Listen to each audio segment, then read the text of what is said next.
Hey Frey, CJ here.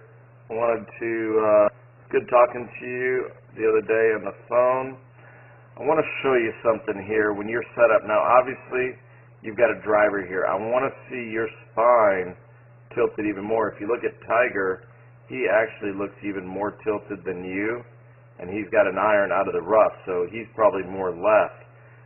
So with the driver you need to have 60% of your weight on your right side, and you need to tilt your upper body left. Now, as Tiger goes back here, he's going to let his left arm rotate more. So I want you to see how it, right in this point, his elbow, his right elbow is a little bit underneath his arms.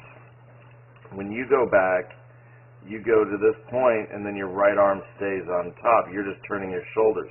You stop rotating your elbows, and if anything, you create daylight in between your arms.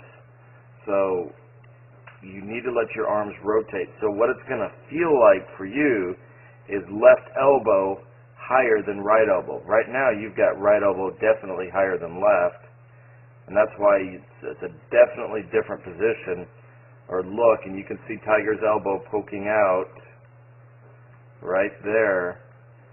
That's what you want to get, is that elbow underneath.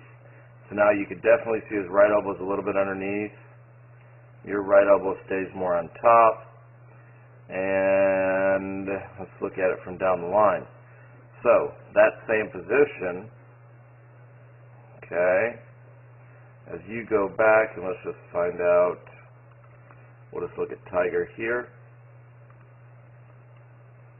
Tiger's got a 7-iron. But as he goes back, the club goes back along that line, but then his left elbow starts to rotate. Okay? If we look at yours, your right elbow starts to get behind you.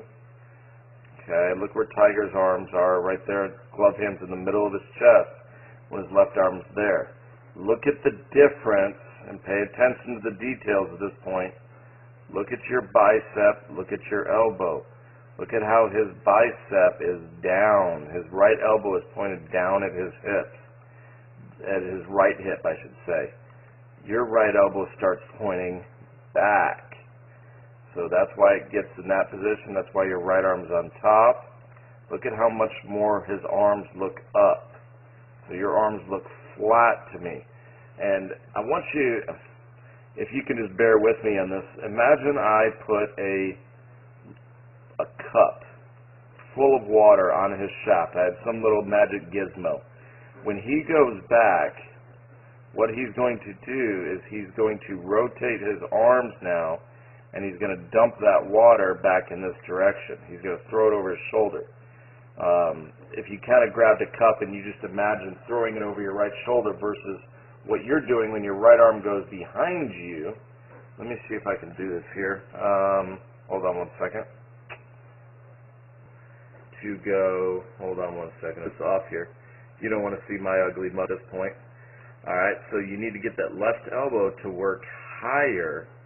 That would get your hands more in the middle of your chest, and then because your arms get deep and flat there, you start down, and then you can see how your body's having to pull up out of it to get it underneath. But again, it's more arms. If you go to a little Walmart or something like that and you get a little Nerf ball, they sell them, they have big cages full of balls. If you put that arm, if you grab it with your hands, you'll probably just swing it and rotate it perfectly. But you can see even on the way through, you're just holding it off. That's why your elbow kind of pops through and it doesn't really look like you release it. So as far as you hit it, you could actually hit it a lot farther. And if you learn to rotate your arms, you're going to not only hit it farther, you're going to hit it straighter. So if that makes sense for you, we want to get, where'd you go? There you go. So you need to feel again like the left elbow rotates. I'm going to give you a drill here called a cross-handed drill. That'll get you to feel the difference of your right arm, and you'll feel the left elbow over right. And then just send me an email. Let me know how you're doing. If you have any questions, I'll answer them. I want to talk to you right now about the cross-handed drill. A common fault I see amongst golfers is when they swing back, this right arm gets really disconnected from the body. So what we're going to do is just give you a feel of how you can incorporate this drill into your golf swing. What I want you to do is just go ahead and put your left hand low, just like you would with putting. As you take your setup, and this is literally for backswing only, we just want to make a swing, and what you're really going to feel here is how the left arm works across your body, how the right arm gets tucked down into your right rib cage. This is the great feel to keep that right arm in front of your body. You could literally just switch your hands at this point, and that's the perfect position that we're after. So if your right arm becomes disconnected from your body, use the cross-handed drill.